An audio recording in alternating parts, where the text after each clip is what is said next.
Hi, this is Alain from ScoreClub.net. Here's a quick little video on how to properly spell a diminished seventh chord and how to find them when doing an analysis and to locate the root very easily. Here's the problem. Since the diminished seventh chord is made up entirely of minor thirds, and every chord tone appears to be exactly the same distance away from every other chord tone, and that's why it's called a symmetrical chord, which one is the root? How do you know? And does it matter? Well, of course it matters. But before I get to that, let me show you this. The first thing you need to remember is that a seventh chord is made by stacking thirds. So let's take our good old G7 there and start with G, B, D, and F, all a third away from each other. Now what happens is that the bottom of a stack of thirds, in this case the G, is going to be the root of the chord. If I add a G on top and would continue the chord this way, then the stack of thirds is broken and we have a second right here. So you see, the bottom note of a stack of thirds is the root, and when it starts over, it's going to be at the top of a second. And these are the two ways of finding a root for a seventh chord. Now, for example, if I have this inversion of my dominant seventh chord, I look for the top note of the major second or minor second or whatever the case may be. As long as it's a second, the top note will be the root. Now this works for seventh chords only, by the way. So again, the two ways of finding a root is at the bottom of a stack of thirds or at the top of a second. If I take an F major 7,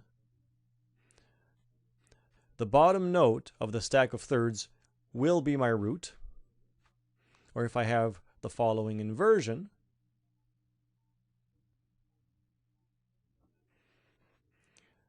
the top note of the second will be the root. Now a diminished chord is also made by stacking thirds. So let's start on G sharp. But remember, it stacks minor thirds only. Minor third, minor third, minor third. And so if I have a stack of thirds, I know that the bottom note here is going to be the root. But if I continue it, I will have a G sharp here at the top. And I also have a second. But in this case, I have an augmented second. It doesn't make a difference. Our top note here is still the root. Now let's take a look at the keyboard.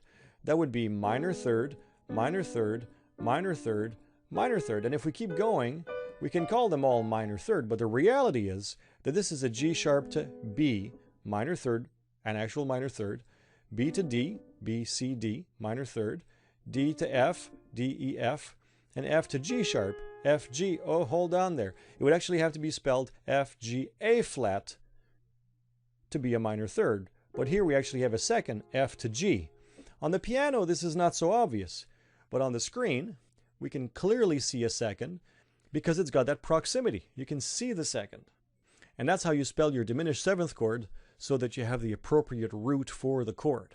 And if we have an inversion for the chord, for example, B, D, F, G sharp, this is where we have our augmented second. Therefore, the top note is the root. Simple as that. So the question, of course, is why does it matter? If it all sounds the same, who cares how you spell it? Well, it's important because this is part of functional harmony, and that harmony has a place to go. And knowing what the root is, we therefore know where it's supposed to resolve. So if this is a 7 diminished, 7, I know that the G sharp is going to be the leading tone, therefore it's going to go to A. Could be A major or A minor. Let's see an example from an actual score. This is from Tchaikovsky's Album for the Young, and this is Morning Prayer, the last system. There is a diminished chord right here, but we don't know what the root is. So the way to find which one of these notes is the root is to put all the notes on the same staff. I'll write them down here, but you can do this in your mind as well. Take the C sharp over here and the E, and that shows me there's an augmented second, and therefore that means that the top note here, the C sharp, is the root. If I took the bottom notes and brought them up here, I would see that I have a stack of thirds, also showing that the bottom note is the root. So this is a C sharp diminished 7. I will leave it to you to figure out what the function of the chord is. But this is how you find the root. Hope you find this useful. This is Alain from ScoreClub.net. Talk to you later.